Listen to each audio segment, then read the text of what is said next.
Hello दोस्तों, मेरा नाम विशेष मलिक है।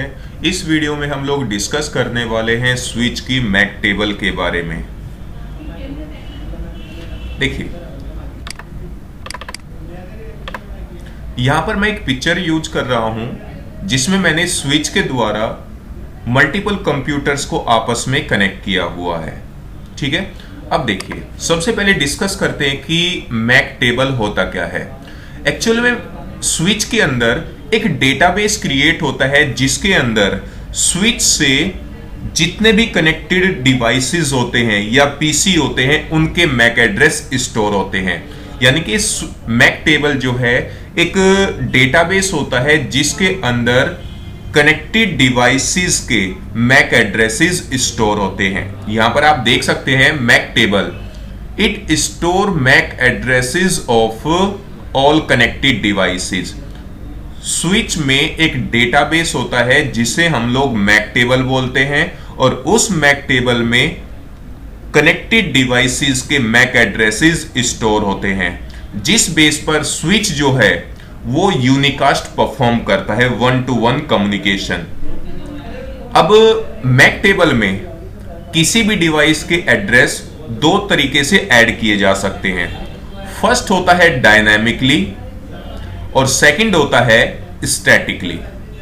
डायनामिकली देखो, बाय डिफॉल्ट मैक टेबल में जितने भी एड्रेसेस स्टोर होते हैं वो डायनामिकली होते हैं, ऑटोमेटिक। ठीक है, और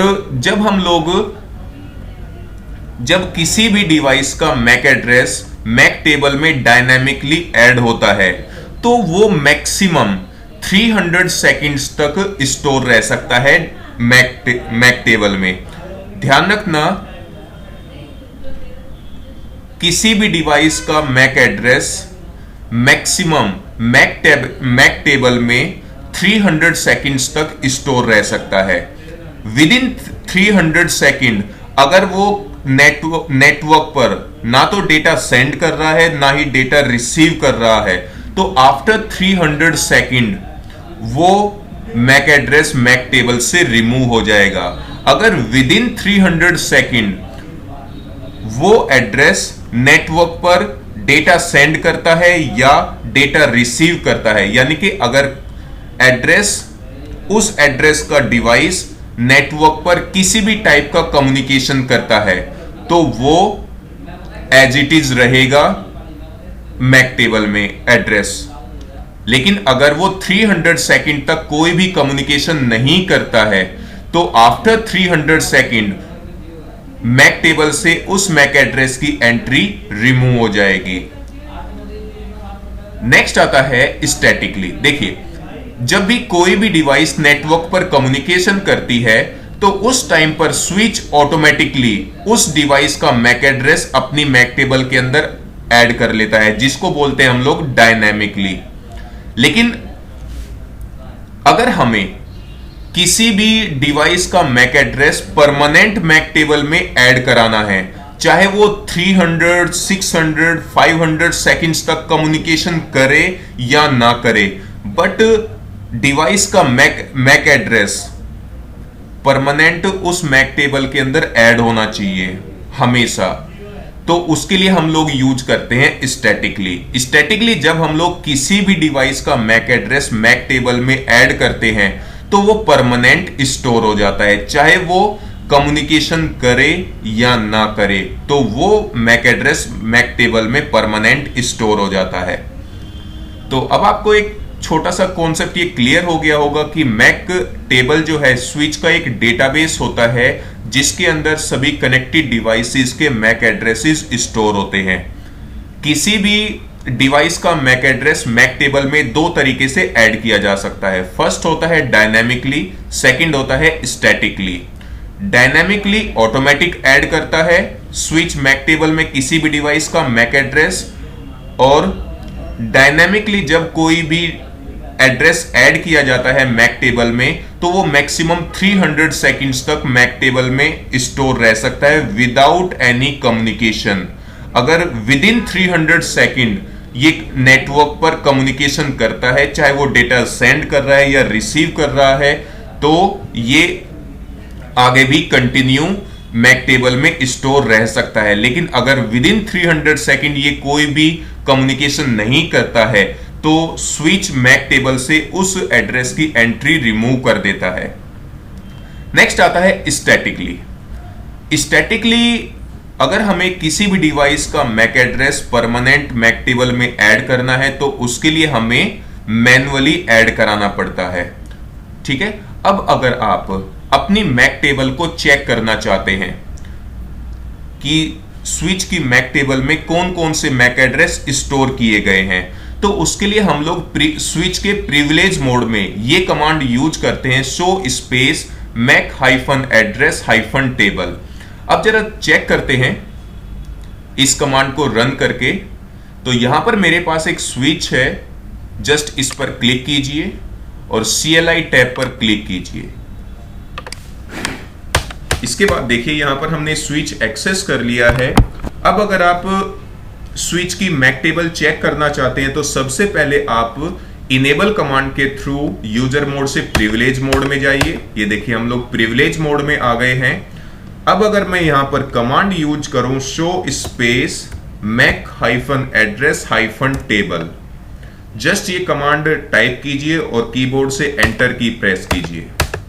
अभी देखिए स्विच की मैक टेबल में किसी भी डिवाइस का एड्रेस ऐड नहीं किया गया है। ठीक है, अब यहां पर देखिए एक बार मैं इसको मिनिमाइज करता हूं और यहां पर किसी भी पीसी पर चलते हैं। अब इस पीसी का आईपी एड्रेस चेक करते हैं आईपी कॉन्फिग कमांड के थ्रू। ये देखिए इस टाइम पर मैं 10.001 वाले पीसी पर हूं और मैं पिंग करने की कोशिश करता हूं 10.004 को। ये देखिए जरा 10.004 से सक्सेसफुली रिप्लाई मिल रहा है मुझे। इसी तरह 10.005 से पिंग करने की कोशिश करता हूं, ये देखिए जरा सक्सेसफुली रिप्लाई आ रहा है। अब दोबारा से चेक करते हैं जरा मैक टेबल, स्विच को एक्सेस करते हैं और दोबारा से कमांड रन करते हैं।